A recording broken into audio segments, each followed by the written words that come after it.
Hello everyone, and welcome back to the Psycho Frontier in Depth. Today we'll be looking at the AR-55 auto rifle. Looking at the stats for this weapon, we can see that it has a K-Marks price of 1700, a penetration value of 10, a direct damage value of 12, a reload time of 2.7 seconds, and a mag size of 22. And something I will be taking into account in these future videos is the fact that this weapon is a projectile weapon, instead of a hit scan weapon. If you've ever played Call of Duty, a hit scan weapon means that the weapon doesn't require the game to take physics into account to see where your bullet hits. It's still a point and shoot. On the other hand, projectile method means the game is more realistic. The reason I mention this is because later in this series we'll have weapons that are hit scan and some that aren't. With that being said, this weapon has a projectile speed of 28,000. Converting that into normal people numbers, that is 280 meters per second. This weapon has a movement speed of 90%, meaning you'll be moving at 90% of your total movement speed. This weapon has a headshot multiplier of 1.7. This means that whenever you hit a headshot, you'll be dealing 70% extra damage on top of the base damage of the weapon. Taking this into account, you'll be dealing 20.4 damage to the head against common armor. I would extremely recommend going for headshots with this weapon because headshots reduce your time to kill and your shots to kill drastically.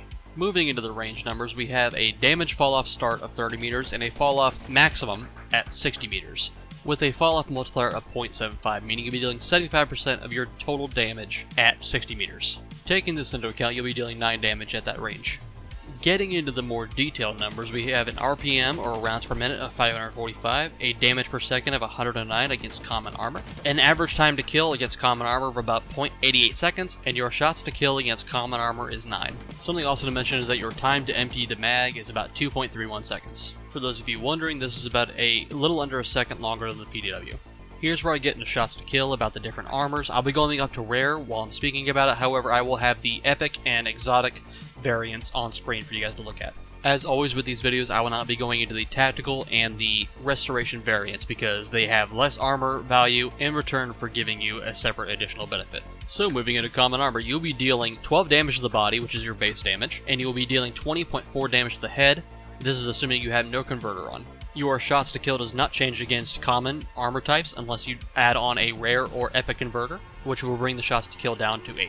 And when it comes to headshots, it will take you 5 headshots to kill no matter the converter you have on. Moving on to uncommon armor, or green armor, it will take you 10 shots to the body or 6 shots to the head. And no matter what converter you put on this weapon, it does not change your shots to kill for the body or the head. Moving on to rare armor or blue armor, it will take you 12 shots to the body or 7 shots to the head. Against blue armor, anything above an uncommon or green converter will change your shots to kill down to 11 instead. It will still take you 7 shots to the head no matter the converter you have. So if we take all this into account and we pair it up against the Manticore, the AR-55's bigger brother, the Manticore has a slightly slower fire rate of 500 rounds per minute, whereas the AR-55 has 545 rounds per minute, meaning in close combat situations the fire rate could save you in a pinch against a Manticore. Something interesting that you guys might want to know between the Manticore and the AR-55 auto rifle is that some of the values are the same for both weapons. For example, the direct damage, the range, and the headshot multiplier and the movement speed penalty you have while holding it are the same. Looking at the time to kill between the auto rifle and the Manticore, we can see that they are typically close together most of the time, with the Manticore overtaking the auto rifle. However, again, the same thing as the PDW, they're not far enough away from each other where you can't compete.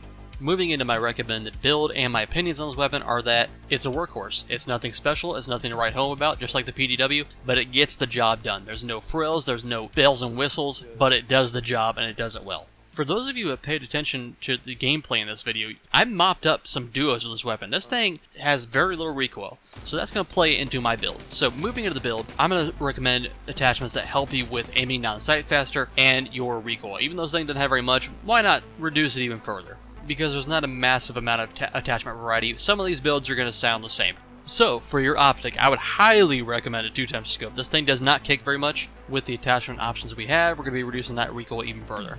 For your magazine, I would recommend a Epic Medium Extended Quick Draw Mag to increase your magazine capacity by 30% and reduce your reload time by 10%. For your stock, I'm going to recommend the Ultralight stock to reduce your equip time and your aim time. For the muzzle slot, I will always recommend a suppressor. Being quieter and not being heard from as far away is always a plus. For the rear grip, I'd recommend just picking your favorite. For the foregrip, you are spoiled for choice. You get to choose between either the angled foregrip or the tactical foregrip. Angled will reduce your recoil when firing, and tactical will reduce your time to aim on sight. I would not recommend the quick draw foregrip here unless you're planning to have this as a backup weapon, like if you're using a sniper, so you can equip the assault rifle faster when you pull it out. For the converter, you're going to need a medium converter because this weapon uses medium ammo, and I would recommend a quality of at least uncommon, but as you've seen from the math in this video, you don't necessarily need one to compete. I would like to thank you all for your positive feedback on my previous video on the PDW, and if you're looking for more Psycho content, I'll be making more videos like this, so consider subscribing and hitting the like button. If you're looking for the previous weapon, it'll be in the top right. Thanks for watching and have a good day.